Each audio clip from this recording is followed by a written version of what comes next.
안녕하세요.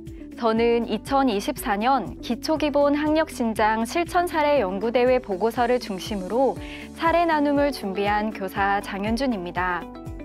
매해 각종 연구대회가 열리는 가운데 본 연구대회는 교사의 수업 전문성을 바탕으로 학생들의 기초학력을 신장시킬 수 있다는 점에서 새로운 도전이 되었습니다. 하지만 저를 비롯한 많은 선생님들께서도 연구보고서를 어떻게 작성해야 할지 고민하다가 시간을 허비한 경험이 많았을 거라 생각합니다. 그래서 이번 사례 나눔에서는 저의 실제적인 경험을 바탕으로 연구보고서를 준비, 설계, 실천하는 과정에 대해 공유하겠습니다. 본 사례 나눔은 총 2차 시로 이루어져 있습니다. 1차 시에서는 연구보고서 작성법을 준비, 설계, 실천 단계로 구분하여 제시하고 2차 시에서는 이를 바탕으로 어떻게 적용하였는지 사례를 보여드릴 예정입니다. 그럼 작성법을 살펴보기 전 본 연구대회 요강을 간략하게 확인해 보도록 하겠습니다.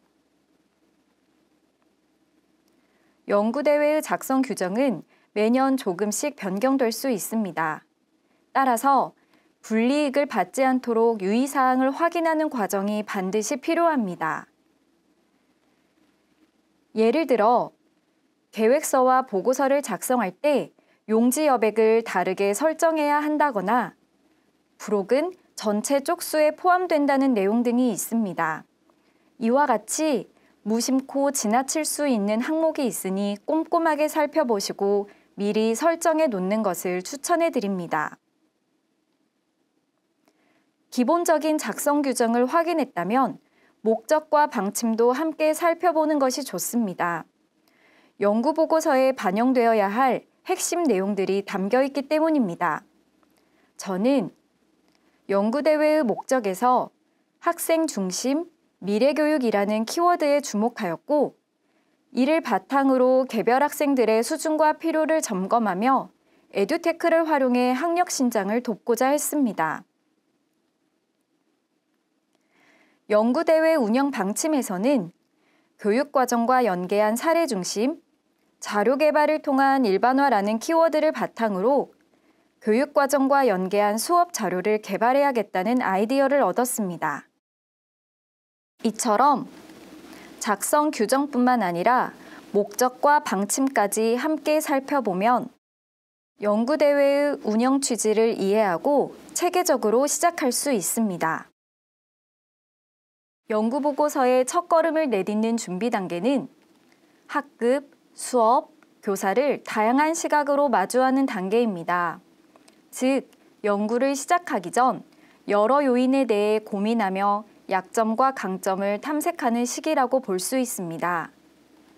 먼저 학급 학생들의 전체적인 기초학력을 분석하는 것이 중요합니다.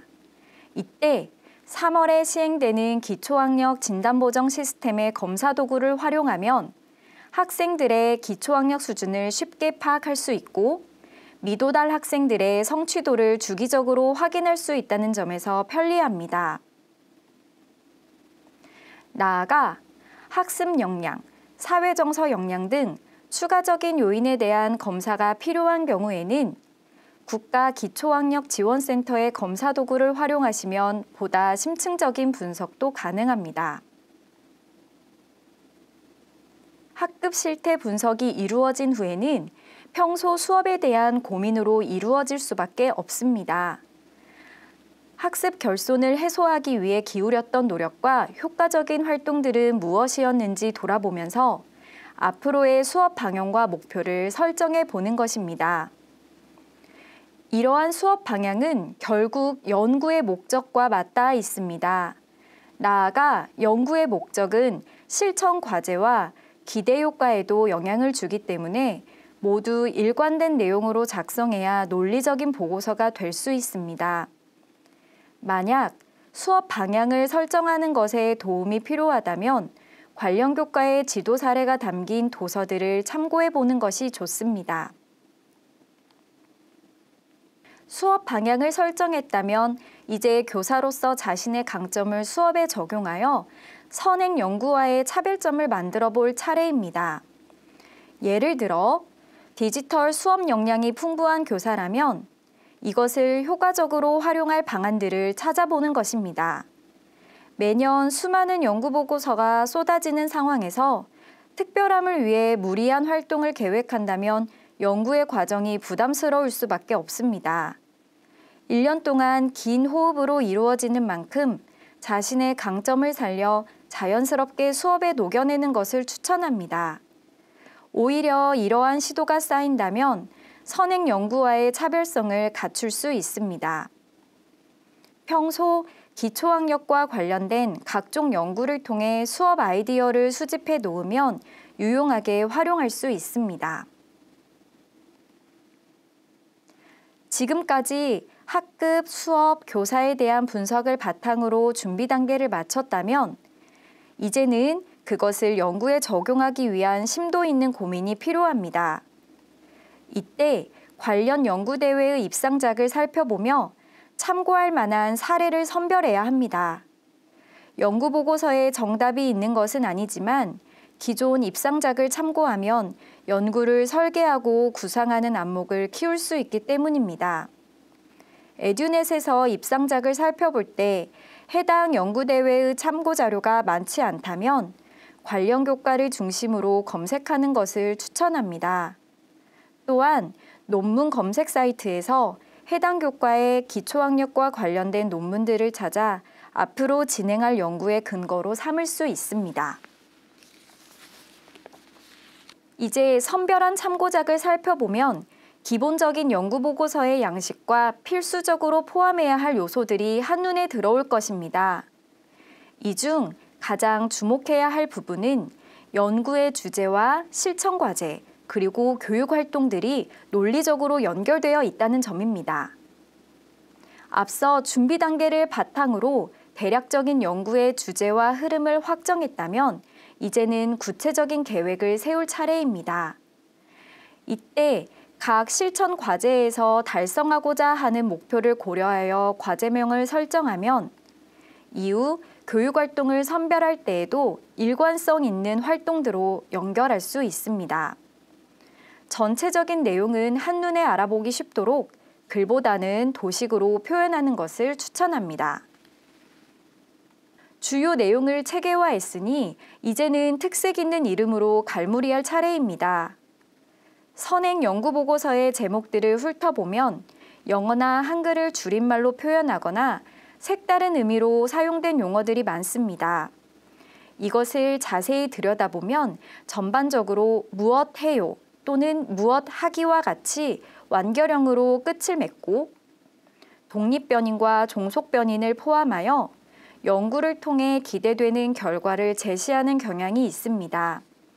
따라서 제목을 만들 때에는 먼저 연구 주제를 효과적으로 드러낼 수 있도록 다양한 핵심 낱말들을 떠올려보고 한글이나 영어 단어와 연결하여 새로운 용어로도 구성해 봅니다.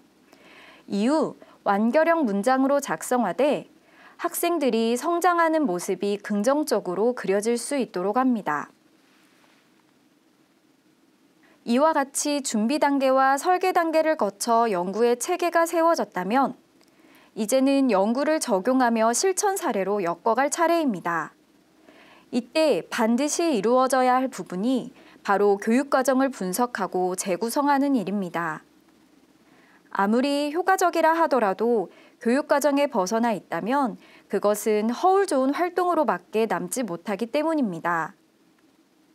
해당 교과의 성취 기준과 교과서들을 살펴보면서 연구에 적용할 방안을 제시한다면 앞서 연구대회 방침에서 강조한 바와 같이 교육과정에 근거한 연구라는 것을 밝힐 수 있습니다.